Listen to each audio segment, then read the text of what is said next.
Hi everyone, and welcome back to another episode of Bedtime with Tomi. Today we continue with Chapter 3 of Dancing with the Royal by me. So Chapter 3 is from Clara's point of view. I'm sorry, miss. The room reservation was made for Maria Chirskaya and shows up in our system as cancelled as of 2 days ago. Do you have a different reservation number? I can check for you. Clara was on the verge of pounding her head against the sleek marble desk, her frustration mounting. A vicious tension headache was building between her eyes. The only info I was given was that the room was supposed to have been transferred into my name. I'm stepping in for Maria in the World Stars of Ballet Gala. There should be a block of ferns here for all the performing artists. Clara frantically swiped through her email. Maybe she was truly living in the Twilight Zone. Was it possible her room reservation didn't exist? Unfortunately, I can't confirm anything due to the privacy restrictions. The best I can do is suggest for you to reach out to your group contact and see if they can help straighten up the matter. Let me make a call. Excuse me for just a moment. She gathered her belongings and stepped to the side so the next person could check in. With shaking hands, she typed in the number for Igor Radovsky, the gala's coordinator. Please pick up, Igor. Please pick up. You've reached the voicemail box of. She waited for the beep. Hi, Igor. This is Clara Little. I've made it to London, but there's a small misunderstanding at the hotel, and I need your help with. If you can get in touch with me as soon as you receive this, it would be great. Thanks. Her shoulders hunched as the clock in the lobby chimed noon. She had 3 hours to figure something out.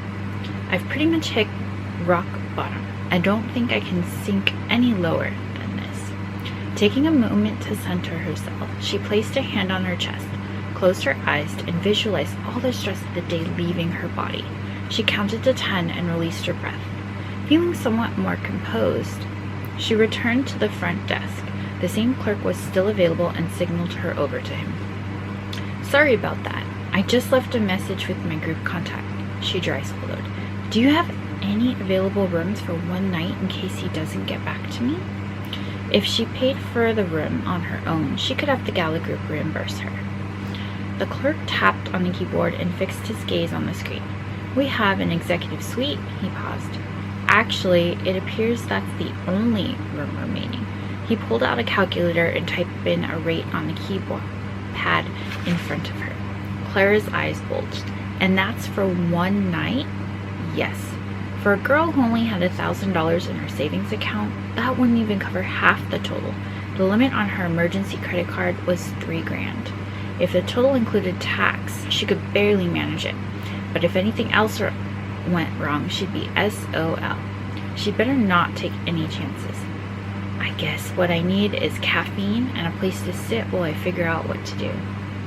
As politely as possible, Clara explained to the clerk that she would not need the room after all. Her cheeks burned. Do you know where I can find the closest cafe? There's a hotel tea room, a pub next door, and Norma's Cafe down the way. Thanks. Stepping into the hotel's adjoining pub, Clara swept her gaze across the bustling room. Every table was taken by sharply dressed men engrossed in conversation. She unconsciously licked her lips. As a ballerina, she was accustomed to being surrounded by men with nice physiques, but a well-fitting suit and on a strong body was her definition of sexy. Her list of things she loved about the UK was growing. As discreetly as possible, Clara snapped a photo of the 3 men standing closest to her. Clara, you have to see it to believe it. Message sent. She tucked her phone away and glanced around the room for a place to sit. Well, there isn't anything in here. Maybe back there? She held a hand to her forehead and squinted.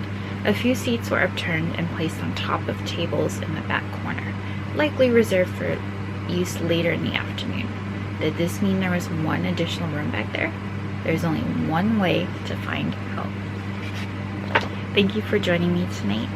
If you enjoyed this, please don't forget to like and subscribe, and check back soon for the next video and to see what happens with Clara.